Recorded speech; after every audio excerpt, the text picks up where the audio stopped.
అందరికీ నమస్కారం. ఈ వీడియో చూసే ముందు ఒక్క లైక్ చేసి ఓం నమః శివాయ అని కామెంట్ చేయండి. మీరిచ్చే చిన్న లైక్ నా ఛానల్ గ్రోత్కి ఎంతో సహాయపడుతుంది. ఇక వీడియోలోకి వెళ్ళిపోదాం. మహాశివరాత్రి శివునికి ఎంతో ప్రీతికరమైన రోజు. ఈ రోజున చేసే శివపూజ అనేక రెట్ల ఫలితాన్నిస్తుంది. ఈ రోజున ఏం చెయ్యలేకపోయినా సరే ఒక్క బిల్వదళాన్ని సమర్పించినా చాలు శివుడు ప్రసన్నమవుతాడు. అందుకే ఆయన్ని బోలాశంకరుడు అని పిలుస్తారు. అయితే ఈ పూజలు పరిహారాల గురించి పక్కన పెడితే దీనికి సంబంధించిన ఒక కథను ఇప్పుడు విందాం.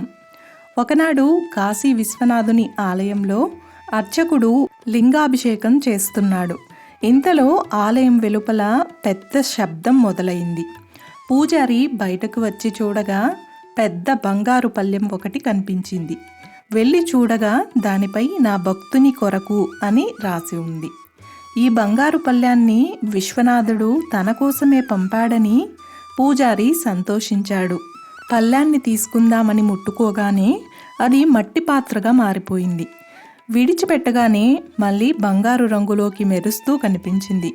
ఈ విషయం ఈ నోటా ఆ నోటా పాకి ప్రజలందరికీ తెలిసింది. ఇక ఆలయం కిక్కిరిసిపోయింది. ఒక్కో భక్తుడు రావడం, పళ్ళాన్ని ముట్టుకోవడం, అది కాస్త మట్టి పాత్రలా మారిపోవడం, ఇదే తంతు. ఇక ఈ విషయం కాశీ రాజుకు తెలిసింది.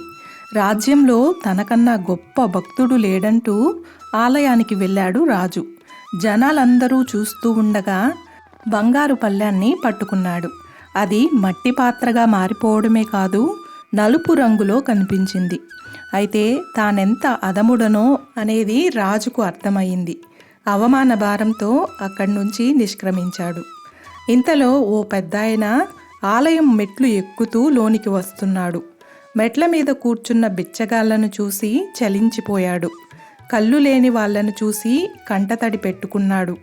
ఓ విశ్వనాథ, ఆ అభాగ్యుడికి చూపు ప్రసాదించు అని మొరపెట్టుకున్నాడు. అలాగే అక్కడ మెట్లు ఎక్కడానికి ఇబ్బంది పడుతున్న ఒక కుంటి వ్యక్తికి సాయం చేశాడు. ఆకలితో అలమటిస్తున్న ఓ ఆడ మనిషికి దేవుడికి నివేదన కోసం తెచ్చిన 2 అరటి పళ్ళను ఇచ్చేశాడు. చివరిగా ఆలయంలోకి వచ్చాడు. స్వామివారిని దర్శించుకుని తిరుగు ప్రయాణమయ్యాడు. ఇంతలో పళ్ళెం సంగతి తెలిసింది. ఈ వింతేమిటో తెలుసుకుందామని తాను కూడా అటువైపుకు వెళ్ళాడు. దూరంగా నిల్చుని చూస్తున్నాడు. తిరిగి వెళ్ళబోతుంటే ఆలయ పూజారి పిలిచి, ఓ పెద్దాయనా, నువ్వు వచ్చి ముట్టుకో, రోజు గుడికొస్తావు, నీ భక్తి ఏ పాటిదో తెలిసిపోతుంది అని హేళనగా అన్నాడు. పెద్దాయన వెళ్ళి పళ్ళెం పట్టుకున్నాడు. అయితే అది మరింత బంగారు వన్నెలో మెరిసిపోతూ కనిపించింది. అందరూ ఆశ్చర్యపోయారు.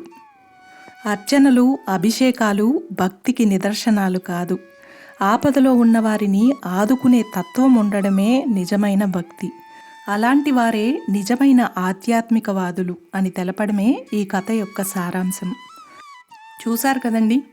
ఈ వీడియో మీకు నచ్చినట్లయితే ఒక్క లైక్ చేసి ఓం నమః శివాయ అని కామెంట్ చేయండి. అలాగే ఒక్క లైక్ చేసి నా ఛానల్ని సపోర్ట్ చేయండి. ఇంకా మరెన్నో ఇంట్రెస్టింగ్ వీడియోస్ కోసం నా ఛానల్ని సబ్స్క్రైబ్ చేయండి. Thanks for watching.